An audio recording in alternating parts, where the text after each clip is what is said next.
Magandang araw po sa inyong lahat. Narito po kami sa bahay ng napili naming kapanayamin. Napili namin ang taong ito dahil siya ay kilala sa pagkakaroon ng matatag na kalooban, ng mabuting puso at ng maabilidad na katangian.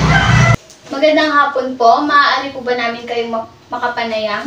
Magandang hapon din. Maaari naman. Ako po si Tea Sabrina Caindoy. Ako po si Sayrili Robidilio. At ako naman po si Joanna Criseli Mojica.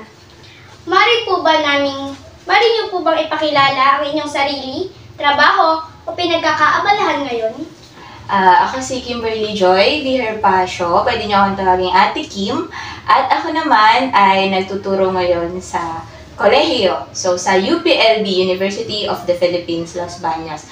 At ang tinuturuan ko doon ay statistics, kung familiar kayo doon. Ayan.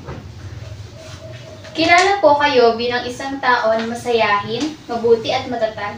Paano po ninyo nalinang o nagagawa ito?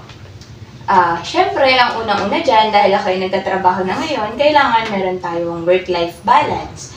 So, hindi tayo pwede ng puro trabaho lang at hindi pwedeng puro pasaya lang, di ba? So, kailangan meron tayong balance sa dalawang yon. So, syempre, binabalansi ko yung pagtatrabaho ko at yung pakikisalamuha ko sa mga kaibigan ko. Ayan. Sino po naka-impluwensya sa inyo upang malinang ang tagline mong pagpapahalaga at virtud? Syempre, unang-una dyan, yung aking mga magulang, si nanay at si tatay na kilala niyo naman. So, syempre, ako ay kanilang ginagabayan simula nung ako ay lumaki. At kasama ko naman sila hanggang sa ako ay magkolehiyo. Yun nga lang, nung ako ay nag-start akong mag-senior high school, ako ay nagdo-dorm na. So, hindi na ako dito tumitira sa bahay. Kaya, masasabi ko rin ang isang nakatulong sa akin sa paglinang sa kakayahan ko at sa aking mga values ay yung aking mga kaibigan. Tsaka, syempre, yung mga teachers ko na rin. Ano po ang mga pangyayari sa inyong buhay na sinubok ang inyong pagpapahalaga at virtud? Paano mo po natugunan ang mga ito? Unang-una na dyan, syempre, yung hirap sa pag-aaral. So, hindi naman natin maitatanggi na mahirap talaga mag-aral. Syempre, nakakapagod din naman. Simula bata ka hanggang sa magtapos ka sa kolehiyo, ikaw ay subsob sa pag-aaral. So, ang talagang ginawa ko doon ay magpursige. So, yun talaga ang ginawa ko para matugunan ko yung mga challenges na yun. Ayan. Paano mo po hinaharap ang mga hamon at karanasan na maaaring sumubok sa iyong mga pagpapahalaga at virtud?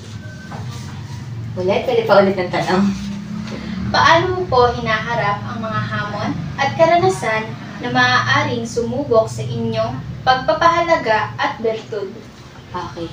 So, ako, kapag may dumadating sa akin na hamon sa buhay or challenges, syempre, una akong nagsasabi sa aking mga magulang dahil sila yung katuwang ko naman talaga.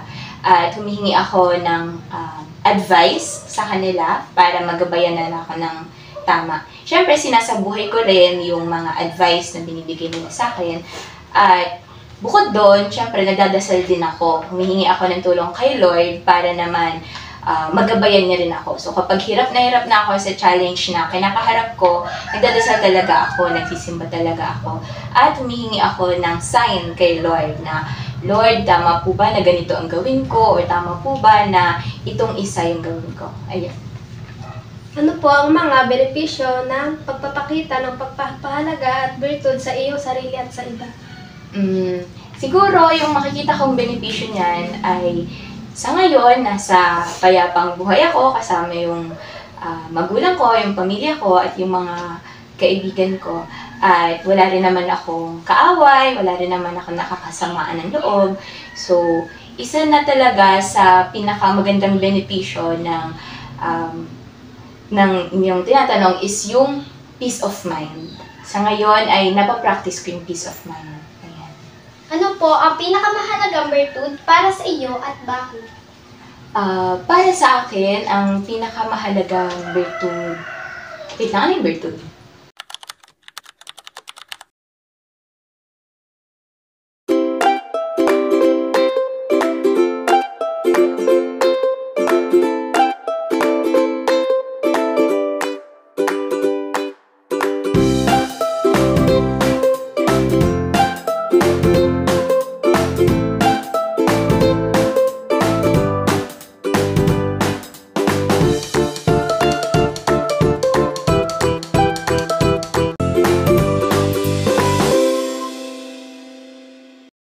Para sa akin, ang isa sa pinakamahalagang virtud ay yung, syempre, karunungan at yung maingat na paghusga. Kasi para sa akin magkakonekta yung dalawang yon. Kailangan meron kang kaalaman tungkol sa mga bagay-bagay para magkaroon ka ng maingat na paghusga sa mga sitwasyon, sa tao, at sa mga kailangan mong gawing desisyon sa buhay. Yan. Paano mo po itinataguyod ang mga birtud na ito sa iyong pang-araw-araw na buhay? Paano ko itinataguyod ang mga virtud na ito? Para sa akin, syempre, isasabuhay ko talaga yon. So, hindi pwedeng alam ko lang ang konsepto ng mga virtud na ito. Kailangan ay napapractice ko din yon. Halimbawa, sa karunungan. Kailangan, kapag tapos ka na mag-aral, kagaya ko, na ako ay, ngayon naman nag-aaral ulit ako, nagma-masters na ako. Pero tapos na kasi ako yung sa BS degree.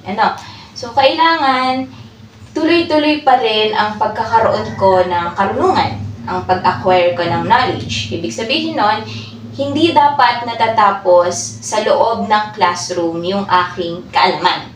Kailangan yung karunungan na meron ako is na-apply ko rin, at bukod doon sa pag-apply na yon, dapat ay anong tawag dito? Nag-a-acquire pa ako ulit. So, hindi pwedeng dahil tapos na ako mag-aral, tapos na rin akong matuto. Kailangan natututo pa rin ako sa mga araw-araw kong ginagawa. Yan. Ano po ang mensahe ninyo sa mga kabataan tulad namin? Para sa mga kabataan na gaya nyo, anong grade na ba kayo? Grade 7 pa lang. 7. Siyempre, ang una kong masasabi talaga ay mag-aral na mabuti. Lagi naman yun yung sinasabi ng mga matatanda, Siyempre, bukod naman doon sa pag-aaral ng mabuti, enjoy niya rin yung pag-aaral nyo, So, pag nakatungtong na kayo ng kolehiyo, ito kasi yung laging sinasabi sa akin ng tatay ko nung ako ay bata pa. Ang pinakamasaya daw na yugto sa buhay ng isang estudyante ay yung college life niya. So, para sa akin, napatunayan ko yun. Masayang-masaya talaga ako ng college. Pero, hindi naman ibig sabihin na nagsasaya ka ay dapat napapabayaan mo na ang pag-aaral mo. So, kailangan, pag pumapasok ka para mag-aral. Hindi ka pumapasok para lang magsaya. Enjoyin nyo lang yung process. Yan, so huwag nyo masyadong i-pressure yung sarili nyo, pero at the same time, dapat meron kayong boundaries sa sarili nyo. Yan. Maraming salamat po sa pagsagot ng mga tanong natin. Okay, salamat din. Thank you. Okay na? Thank you po. Okay. Ngayon ay nabatid na natin kung bakit siya patuloy na umuunlad, kaya maraming taong humahanga sa kanya. Maraming salamat po sa aming nakapanayam na si Ate Kimberly Herpacio at sa kanyang magulang na si Sir Alex Herpacio at Ma'am Myra Herpacio na malubid kaming tinanggap sa kanilang tahanan. Maraming salamat po.